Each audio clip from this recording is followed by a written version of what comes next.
I walked into the room and I said, this cannot be happening right now.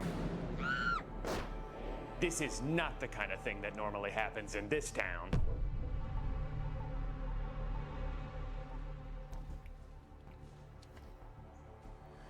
But this one was put in this request this by, I camera? believe it Look at was this Queen. one. Okay. Why don't they just edit that part out? Can you No. tell us your name? My name is John, and what is your connection to Crazy Legs? Who? The serial killer? I don't know who that is. You don't? No. Is this for TV? This kind of reminds me of my brain sometimes. That's just my brain right there. Just alright, just like that. Sort of. Sorry, we must have got the wrong guy. Yeah, I think you did. I work at Hobby Lobby. Whoops. Not Hobby Well, Lobby. Could you tell us No. about that? Sure. So Hobby Lobby is sort of a knick-knack store. So they're just gonna interview him anyway? It's a good place to work because we have Sundays off, and My brother and Ireland, just because you have Sundays off does not make it a good place to work. That's what saying working at Chick-fil-A is a good place to work. No offense if you work at Chick-fil-A. I'm not like religious or anything, but I just don't like working on Sundays. No, it didn't hurt necessarily. I just wanted to go to a dermatologist to make sure it wasn't anything serious. But then I found out that My God. if you bundle it with your home insurance, it's actually a little bit cheaper. How long is this? You know what's funny? Very I never long. understood the roadwork vine. People would quote it to me. Is this and I the would go whole along with it, but episode? Do you guys want to hear about the time I got my tonsils out? Oh my god, I'm done. This is so... I am so confused of what am I watching right now. Like, what the heck? I am so confused. Like, massive confusion. If you're trying to get me on a what the heck factor, you definitely have me. so stupid. The year 2005. My throat ravaged with strep. Hey guy, does anyone else feel like everything is designed to waste your time now, or am I being too cynical? Netflix documentaries are multiple episodes when they could have just been one 45-minute movie. Video games are too big, YouTube videos are too long, and please, for the love of God, stop asking me for my phone number every time I buy something from a store. I don't want to join your rewards program. I just want to give you money in exchange for a hat. Is that too much to ask? Sorry, I'll start with the Netflix thing. It seems like Honestly, I feel that way about, except not with phone numbers, but with emails. Whenever you go on a website, it's like, oh hey, can you give us your email so we can send you your our deals and coupons and all that other stuff? And it's like, please no, I don't want your 1.5 million spam that I literally went through my email the other day to try and clear it out, make some space. And I think I had around 8,000 emails were from just this year. And what the? No. Especially when I'm just looking for especially when I'm trying to look for one specific email. I'm looking for one little specific email to come in and see if they're going to be a yes or a no. And just... so annoying. So annoying.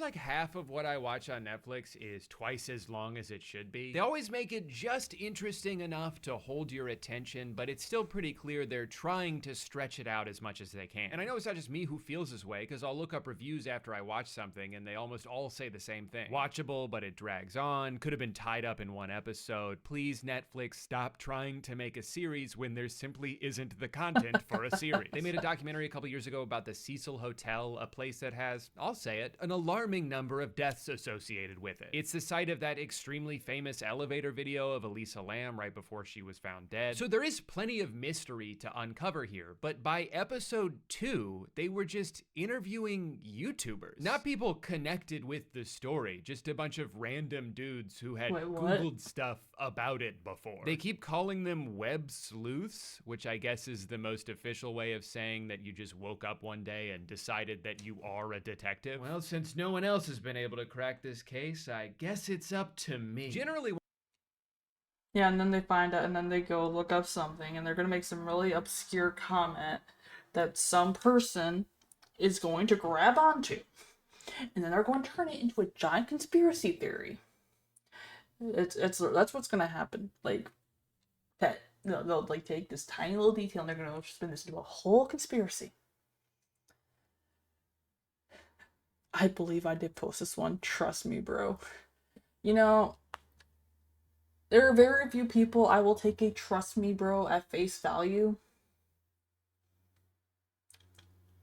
And you are one of the few I would. And I'd laugh if I laughed at the one time. Give my boss's phone number. You know what? You know what? Yeah.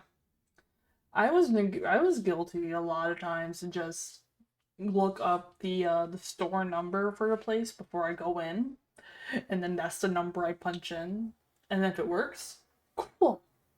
If it doesn't work, that's fine. But or I'll just tell them I'm not from around here, then they'll usually like use like some store card or whatever. But it's just like, come on now. One of the big things that separates a professionally made documentary from just any average YouTube video is the access they have to the subject matter. Anyone can throw together a video where they summarize a Wikipedia page, Yep. but the most memorable and revealing documentaries are ones where we hear the perspective of the people involved. I watched one on Hulu recently called The Contestant, and not only is this an absolutely insane story, but you get to hear it from the point of view of the guy it happened to. You also get to hear from the villain of this story, who is such a monster I can't believe he agreed to be a part of this. It's fascinating to see how proud he is of himself. Like, yeah, I tormented this guy and ruined his life, but you gotta admit, it made for a pretty cool show. But this is kind of the expectation when you turn on a documentary, that you're gonna hear the story from the people involved in the story. So when you put on an official Netflix docuseries on a streaming service that costs money to use, and most of it is just regular people offering their 2 cents on the same blurry video everyone else has watched, it kind of feels like a huge waste of time. It's so aggressively time wasting that I can't help but feel like that was the goal. Like, all right, we have everything we need to tell this story. We have other guests who are staying at the hotel. We have the manager of the hotel at the time. We have the maintenance worker who discovered her body. And in between interviewing them, we're also going to hear from someone whose only credential is having internet access. You gotta be kidding me. Is this what we've devolved down to? Is just anyone with internet access can get in on a documentary? Is that what the level we fall into? Is that's what hurts me just to hear that. I am a co-founder of the Elisa Lam discussion group on Facebook. No, he wasn't there when it happened, but he has listened to a lot of podcasts about this, so we should probably hear him out. More recently, they made a docuseries about Ashley Madison, a website whose mere existence is fascinating, let alone all the fallout from their massive data leak that exposed a bunch of celebrities and politicians. There is absolutely a story worth telling here, and some of it was very interesting. But again, pointless interviews, backstory that's unnecessarily detailed. There's such a clear amount of filler put into these documentaries. It felt like half the runtime of the last 2 episodes was just trying to make us feel bad for this YouTube vlogging couple, which, I'm sorry, was never going to happen. In fact, I would say the best thing to come out of this was that it forced them to take a short break from exploiting their children's medical issues for AdSense revenue because they were too busy making Not necessarily the ones about with the medical bills, even though I still take an issue with it. I absolutely have a very deep hatred for anyone who uses like their small children or even like younger children for content. I mean, even like the older ones too, but like anyone who basically does that to somebody who can't really make that claim or like give that their consent for that, like, I hate that. I hate that so much. Like, that is so fucked. Like, I know if my parents tried to do something like that, I would have been pissed. I mean, I didn't even show up on camera half the time. Like, actually, I even show up on camera 99% of the time. Who am I kidding? Unless, like, you're from, I don't know, 2021-ish? I think is where the first video of this channel was ever uploaded. But I think that's private right now, so I don't think you can reach it. But yeah, once upon a time I showed my face. Not anymore. I like my little anonymity here.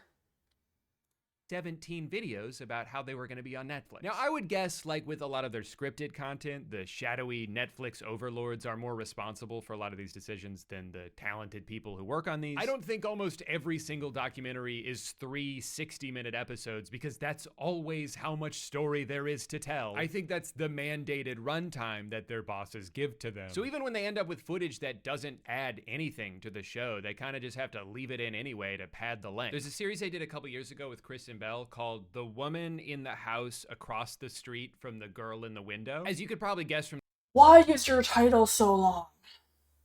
the title, this was a parody of like Lifetime murder mysteries, and it was a pretty funny show. I enjoyed it. But the whole time I was watching this, I just kept thinking, this should have been a movie. Why is this 8 episodes? Is it because they knew it would take me 4 days to finish instead of getting through it all in one night, therefore extending my subscription just long enough for them to make a little bit more money for me? You know, now that I hear that out loud, I'm pretty sure it's that. At this point, I just assume most of Netflix's decisions are made by an algorithm that prioritizes keeping people subscribed as long as possible and has figured out the best way to mathematically do that, even if it lessens the overall user experience. I think overall Netflix is trying to do too many things at once. They want to make good shows, but they also want to make a lot of shows. Thank you so much for And they want the shows to that be follow, longer man. than they need to be, Hope but you're having a not in a way wonderful that would day. cost more money. And they need to move the plot along so no one gets bored, but not too quickly, otherwise the people who are looking down at their phones the entire time might get confused. I honestly... This is why I cannot stand watching documentaries half the time, despite how much I love watching them. It's stuff like that that drives me absolutely bonkers. I remember the face reveal. Yeah, but you know, that was like, what? I think you might be one of maybe 5 people or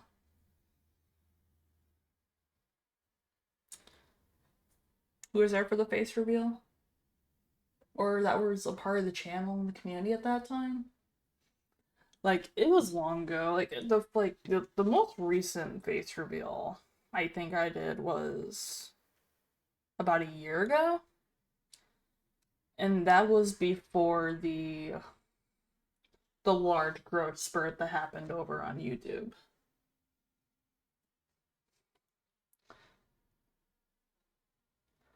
I don't think it is. Like, doesn't appear that way.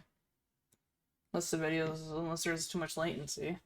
We'd heard from so many showrunners who are given notes by the streaming channels that they say, this isn't second screen enough. The viewer is expected to be on their phone, kind of half doing something else while your crime drama or whatever is playing. And you just can't make it as complicated as you have, because they're not going to understand it, because they're only going to be half concentrating on your show. You know, when you hear stuff like that, it's actually not that surprising how often shows like Avatar would repeat the same information they just told you a few minutes ago. You're not supposed to pay attention when you watch Netflix. You're just supposed to put it on in the background so you have something to listen to while you make dinner. But like, if you're designing your content so that it's best consumed while half paying attention to it, why would I waste my time devoting all of my attention to it? On the topic of things that are getting too long, what's going on with YouTube videos?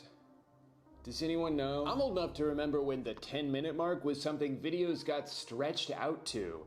Now it feels like half the videos I get recommended to me are 7-hour retrospectives on like the penguins of Madagascar. And I'm kind of conflicted on how I feel about this. Because on one hand, some of the best videos I've seen on this website are well past the hour mark. There are multiple Defunctland episodes that have better storytelling and production value than any Netflix documentary I've seen. When H Bomber Guy or Jenny Nicholson release a 4-hour video, I know it's not just because they're trying to inflate the watch time so it gets boosted suggested by the algorithm. It's because they spent months working on it, and that's just how long the video ended up being. I'm a sucker for a comically in-depth review of a piece of media I've never thought about for more than 2 seconds. As long as the person making it is passionate about the subject and they put in the effort to make it entertaining, I'll watch just about anything. But I'm worried that some people are taking the wrong lessons from the success of some of these channels. They see that a very long video about a niche subject has the potential to get a lot of views, so it's almost as if they go into their video with the goal of making it as long as possible, even if there's not really that much to talk about. The current YouTube meta is to turn your video into a podcast. It's to pad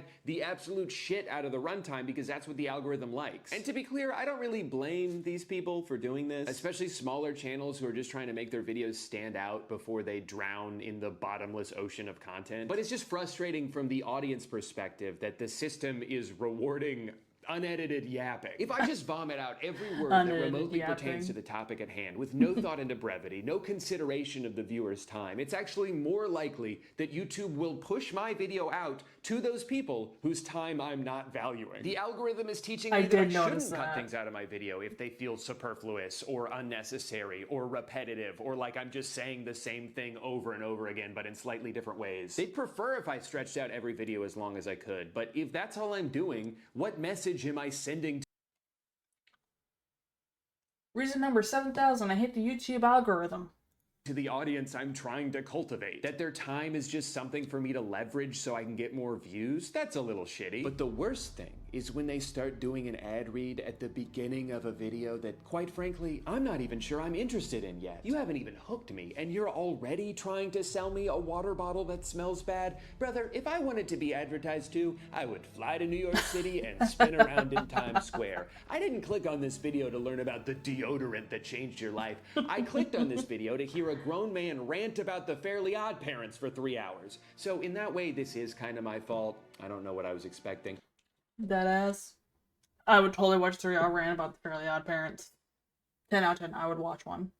Also, No. I'm sorry. you don't have to do this. I literally do. I signed a contract. This portion of the video is sponsored by SoFi, the ultimate finance app helping you welcome on bank, in, borrow, Zach. and Hope invest. you're I doing have well one today. goal in life.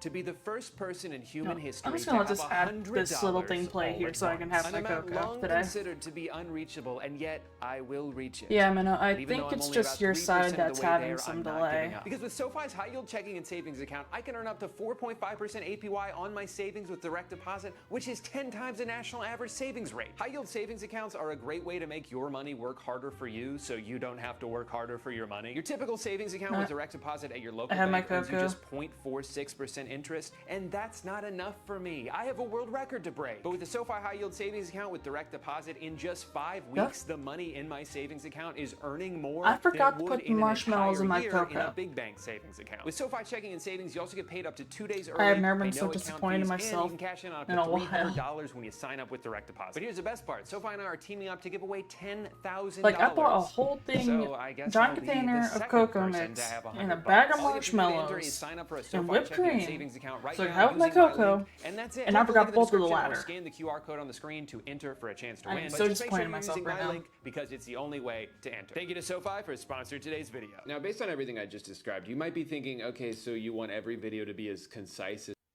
That's who I got. What I hate the most about these videos is mostly drama from other people that that person has no part in. Yeah, I mean it can be a bit of a sugar rush, but I only put in like a little bit because I don't really like super sweet things anyway. So is possible. You mean like Mr. Beast? No. That's not what I'm saying. That is on the entire other end of the spectrum. There are videos that go on so long that large portions of them become nothing more than background noise. And then there's the most hyperactive, fever dream editing, non-stop cacophony of colors and sounds meant to Oh God, this hurts my overstimulate the eyes to 8-year-old watch. boys watching on their iPad. And then there's a lot of space in between. But I guess because of all that space, it's weird to me how many videos end up on either extreme. It'll either be like, I just trapped my friend in an elevator for 72 hours without any food or water, but none of that even mattered because they ran out of air and suffocated before they even got hungry. Or that escalated quickly. They'll be like, but before I can talk about season 2 of How I Met Your Mother, we need to go back to the beginning.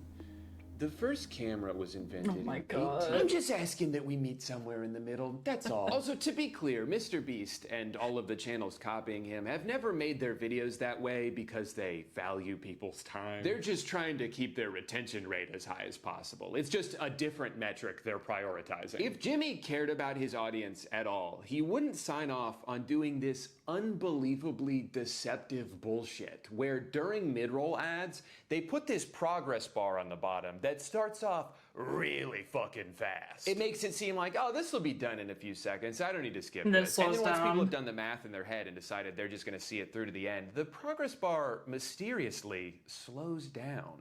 Like, a lot. And suddenly that last 20% is starting to feel like an eternity. I thought we were almost done, and now I'm not even sure we're halfway through. This shit really pisses me off, because this is a very deliberate choice. This is not an accident. You have to go out of your way to keyframe it like this with the intention of deceiving your viewers. It's such an openly manipulative thing to do to your audience, and is very telling of the way you view them. That you're willing to lie to their face if it means a number on an analytics screen might get a little bit Oh bigger. my To you, God. they're not real people, they're just data points that can be orchestrated in whatever direction you want them to. And that sucks.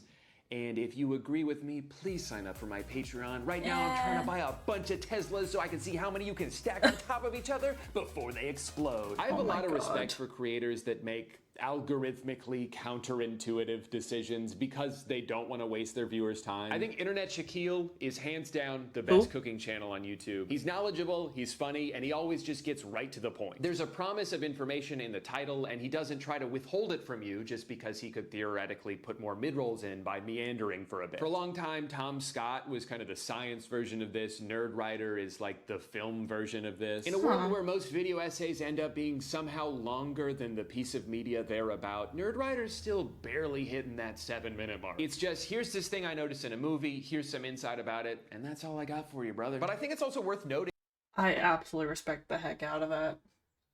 About keeping it short, concise, to the point. I appreciate the hell out of those kind of videos and creators that do that. that these channels are successful. They're not doing the thing you're supposed to be doing, but it works for them. And I just want to use that as a testament to making things the way you want to make them, or making the type of video you wish there was more of. Sometimes going against the grain actually is the best way to make yourself stand out. Like, don't just throw together a bunch of crappy videos about whatever drama is trending. Make a retrospective about some niche hobby you had as a kid. This shit is way more interesting. Remember, this website is called YouTube, not do the thing that you think will become popular tube. That would be a really stupid URL. Now, I'll admit it's not totally fair to get mad at other people for wasting my time when really no one wastes more of it than I do. There was a day last week where the screen time on my phone was 106 hours. And I slept in that day. There's so many things I want to do in my life before I'm gone, so many people I want to spend time with, so many places I want to go, but I can't stop scrolling. I don't want to, but it's as if it's been scientifically engineered to be the easiest thing to. Did you mean the entire science between social media? That they all have that like instant gratification for whenever you're scrolling down, or you just want to keep scrolling and scrolling and scrolling. And the next thing you know, it's been about 3 hours. Yes. do. Adam and Eve were caught on camera. Can you guess who's holding the camera? Keep scrolling if you choose the devil. Oh my There's this God. weird feeling I get whenever I go on TikTok or Instagram Reels or Threads, just kidding, where I'm simultaneously aware of what it's doing to my brain, but I do nothing to try and intervene. I just sit there and let it destroy me because I have to see that next video. What if it's so funny, but I exit out of the app before I ever get a chance to watch it? I'd cry. No. I'd kill myself. And it's almost as if that feeling is intentional. They've made it so the distance between you and a chance at dopamine is just one small swipe away. I'd almost say it's malicious, but I know that's not true because a billion-dollar company would never do that. No. Billionaires care about your well-being. That's how they Sure. made so much money in the Sure. first place. Twitter, Instagram, Facebook, they would never intentionally show us things to make us upset because studies show that people spend more time on a platform if they're seeing something that makes them angry. They wouldn't do that. because that's not nice. This is what most of my timeline is whenever I scroll through Twitter. It's the most blatantly obvious engagement bait that has weaseled its way into being prioritized because it's successfully baited engagement. It's arguments about body counts and whether Nickelodeon shows were good or not. And it works on me. It has the intended effect when I see it. I was scrolling one day and I saw someone say, iCarly, Victorious, Zoe 101. And at first I had to squint for a few seconds because I wasn't sure what they meant by this. And then I realized they were saying the first two are good, LeBron James, and the third is sort of an imposter that doesn't belong. And I, in my head, got defensive. I was like, what are you talking about? Zoe 101 was good. It was certainly better than Victorious. How does this have so many likes? What's wrong with Zoe 101? And then I exited out of Twitter and sat in silence for a few seconds as I pondered what just happened. How I got upset that someone I don't know said a show from 20 years ago that I kind of liked isn't as good as a different show that I barely watch. Why is this how I'm spending my time? In this moment, I could have been doing anything else, and yet I chose to introduce this argument into my head? That can't be good long term, right? Like, we can all agree that's probably not great for my brain. If you're like me and you've been struggling with the endless scroll, I do have a recommendation. I found this by accident while I was doing a video a couple years ago about dopamine fast. It's called Screen Zen, and it's free. I have it set up so it only gives me a few minutes at a time on each of the most poisonous apps that I hate but am addicted to. So you can still pop in for a sec and get the feeling of being up to date, but then it'll grab you by the shoulders and yank you out before you get too sucked into it. You still get a little bit sucked, but not all the way. But of course, I saved the most important issue last. Video games are too big now, and I'm tired of pretending like they're not. When I was a kid, the idea of an open world game blew my mind. Up until a certain point, everything was very linear, very insulated. You load into an area, you do what you have to do there, and then you move on to the next place. But this idea that you could go anywhere in any order, what could be more immersive than a world that you could essentially live in? And boy, did I want to live in any other world than the one in which I played clarinet and got bullied by someone who also played clarinet. You're not better than me. We're the same. To me, open world games felt like the culmination of every technological milestone. It felt like the future of gaming. And then over time, it became the standard. It became what every game had to be. And then all of a sudden, it seemed like the goal shifted from making the best game to making the biggest game. I guess because it's easier to market something based on scale than to just come out and say, hey, the story's really good in this one, trust me. I started to get overwhelmed by games because of the seemingly endless list of tasks I needed to complete, the chores that I needed to do. And to be clear, I'm not talking about games like Crime Scene Cleaner. That's a great game, okay? I don't mind chores when the game is chores. I'll play Power Wash Simulator all day. I played Unpacking shortly after moving into this house, and I hadn't finished unpacking in real life yet.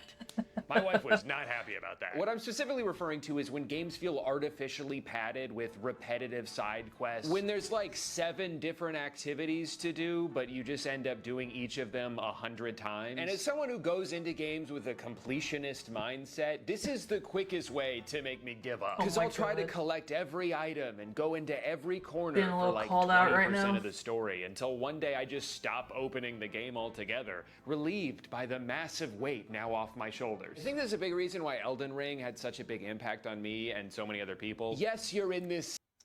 Okay, real talk. Who here has played Elden Ring? And is it worth getting? Because I've had my eye on it for a while, but I haven't pulled the trigger yet. I'm buying it. Oblivion? I've never played Oblivion either. So I won't mind hearing how that is either.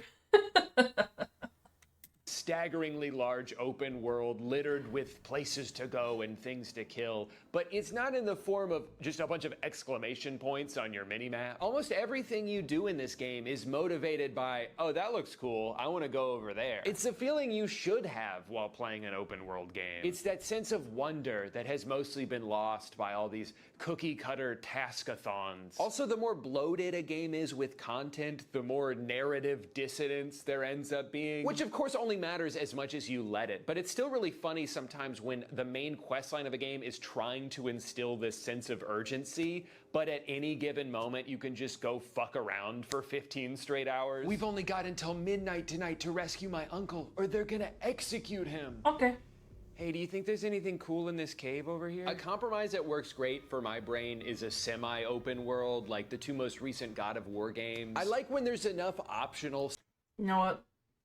I feel a little call. I kind of feel that because I don't know how many people here played Final Fantasy 14, but I do remember during that entire chaos in Endwalker and around Vanaspati, and I'm just like, looks around, looks at the world going to shit. You know what? I'm gonna go treasure hunting. And I went into treasure maps for hours. And did anything but the main story. It's like, yeah, that sucks. But that's okay. That sucks. I'll get to it eventually. I did not want to go back and do the story after that. Side exploration that it still scratches that itch for me without it ever feeling like I'm missing out on this overwhelming amount of content by just wanting to Elden Ring, streamline the goddamn. story for a bit. I think it's okay for a game to be modest in scope. Just because the technology exists to procedurally generate 1,000 different planets doesn't mean we have to do that. Sometimes I wonder if the technical limitations from previous generations actually made games better. I mean, it certainly made them more contained. It made them more approachable. I love going back and playing older games that only take a few hours to finish. I want to be able to complete things. I want to have a full experience in a reasonable amount of time. I'm tired of not getting any closure from games because they make it so tedious and long-winded to get to that point. No, and that's we don't get assuming the those. game even works when you first buy it, which chances are it won't. It's become so normalized for games to be unfinished and littered with bugs on release that it's actually surprising when a game comes out and works the way it's supposed to. A lot of even really good games aren't worth buying for like 2 full years. Cyberpunk, fantastic game in 2024. Oh my But I God, bought the this on Cyberpunk release mention. and had to slog through so many bugs, retread so many areas because of crashes, all before encountering an immovable obstacle. I could not progress the story because every time I tried to initiate this cutscene, the other character would not say the next line he was supposed to, so they would both just sit there in silence indefinitely. Oh I my couldn't God. continue the game past this point, and I was like 10 hours into it. I had a similar game-breaking experience with Dying Light 2, Metro Exodus, and I'm not even touching Starfield anytime soon. The bigger a game is supposed to be, the more I don't trust it to be a complete experience when it first comes out. It usually takes years to fill out all the missing pieces, so I'm not going to waste my time or money on what I assume will be a significantly worse experience than if I were to just wait until it's on sale in 2027. But in a world of titles forced out prematurely by a deadline that was never realistic, nothing feels quite as egregious as the yearly full-priced sports game. You spend 11 I was wondering if they're going to bring up the annual Madden, NBA, NHL sports games that are basically the same thing as the year before, just rehashed with some different graphics and maybe some different team players. And it's still $60 whopping and or whatever the price is for a full price game nowadays.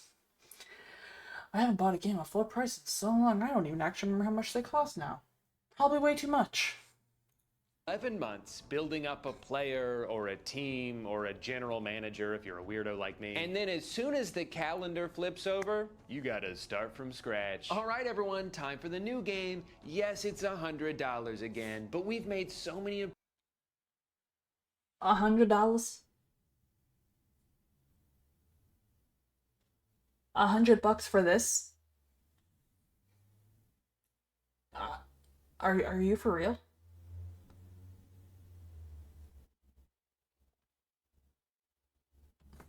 That's so much. Why? That's so freaking much. I don't know. I couldn't justify spending $100 on a sports game. I mean, it's because I don't really care for sports, but which, I mean, if you want to do that, that's fine. But that's just, I couldn't do it. Improvements. The number on the box is different. And where's your credit card? NBA 2K has one of the most aggressive microtransaction systems I've ever seen in a video game. But they're not just dedicated to milking every single dollar out of your bank account. They've also made it their personal mission to waste as much of your time as humanly possible. A few years ago, they added something revolutionary. They turned the park into the city. Now, functionally, at its core, the city is just a menu. Every physical location that you have to trek to could have just been text on a screen and it would have been way more efficient to navigate. But that wouldn't be innovative. Innovation is when you have to jog a mile just to have Gatorade before your next game. Innovation is when you create something tedious so you can sell the solution to it. Man, aren't you guys tired of having to navigate this big stupid city we made? Then buy a bike. It's $10, fuck you. Imagine if every time you turned on your computer, you had to make a little guy run across town just to go to the Gmail store. Oh shit, forgot my password, gonna have to sprint over to City Hall. I feel like every single element of this game is designed with the goal of wasting your time. Whether it's getting interrupted in the main menu to show you 2 separate ads, or a halftime show you cannot skip even if you press X the whole time. Don't get me wrong, this halftime show is great. They've got Ernie, Kenny, Shaq, my 3 favorite guys. They show highlights and relevant stats, they make jokes. By sports game standards, this halftime show is fantastic. But there are 1 million games in every basketball season, and I don't want to watch 1 million halftime shows. I'm just trying to speed run to the playoffs so I can take a virtual trophy home to my real life Orlando Magic. Is that too much to ask? Yes. Yes, it 58 is. seconds, by the way. But whatever, those are just minor inconveniences. The really egregious wastes of time are in the My Career mode. Now, the thing is, when you start his career, this guy fucking sucks at basketball, which is a problem because that's the thing he's trying to do. He's slow as hell. He can't shoot to save his life. He has 1 shirt and it's brown. And in order to fix these things, you need to obtain virtual currency. Now, there's 2 ways you can do this. Option 1, grind. Spend dozens of hours playing dozens of games, scraping together pennies so you can get 1% faster, 1% stronger, 1% better at handling ball. But it's never enough. This process is miserable. You're useless out there. You don't belong in the NBA. You would be better off in any other line of work. And this is exactly by design. This is how the game wants you to feel. They want you to hate this part because they know the more frustrating of an experience you have, the more likely you are to just skip to option 2,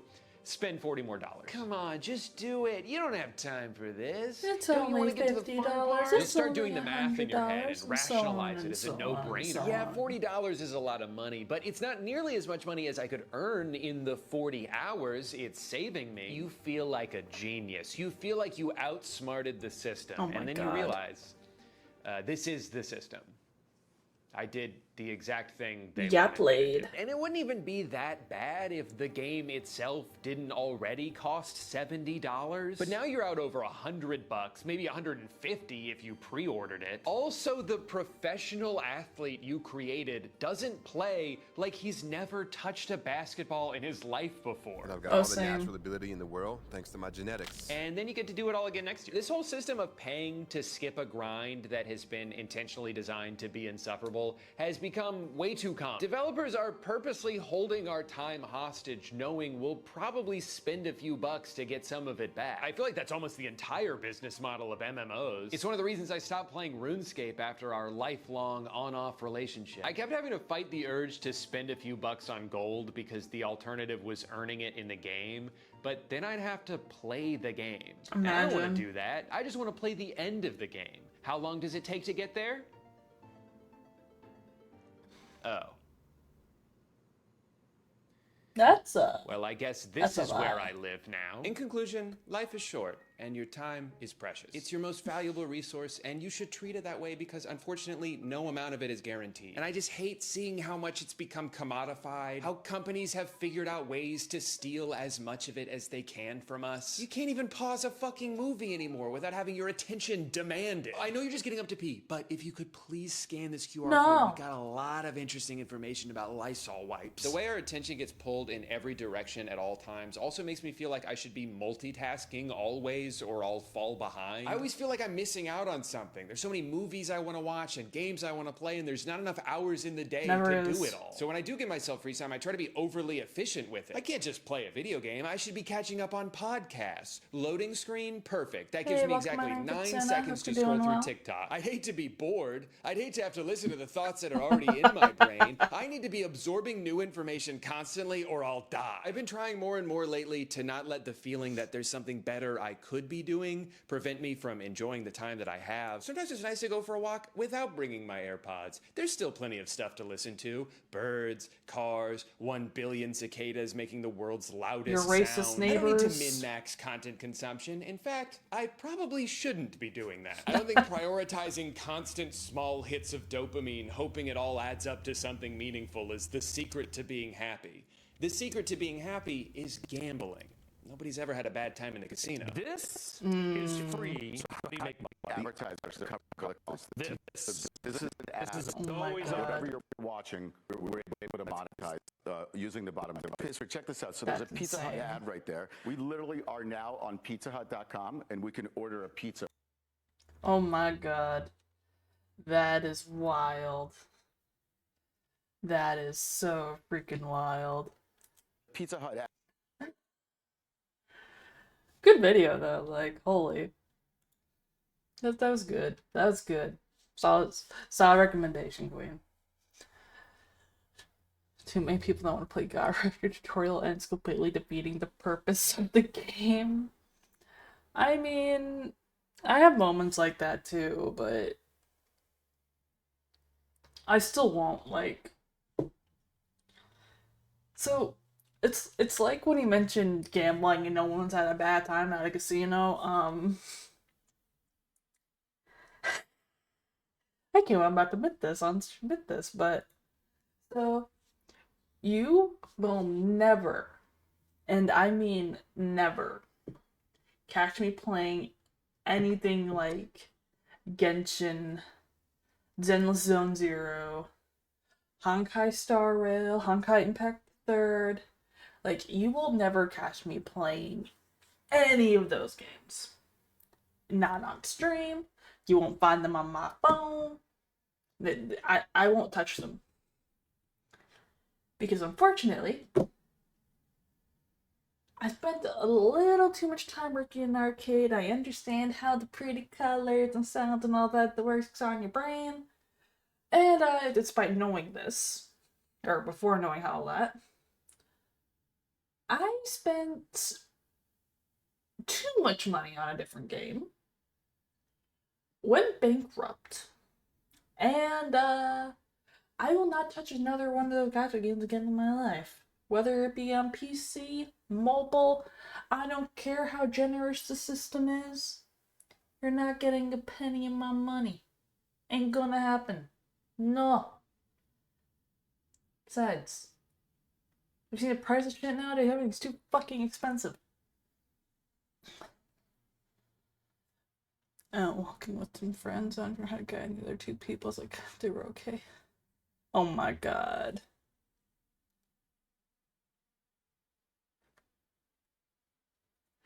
That's wild.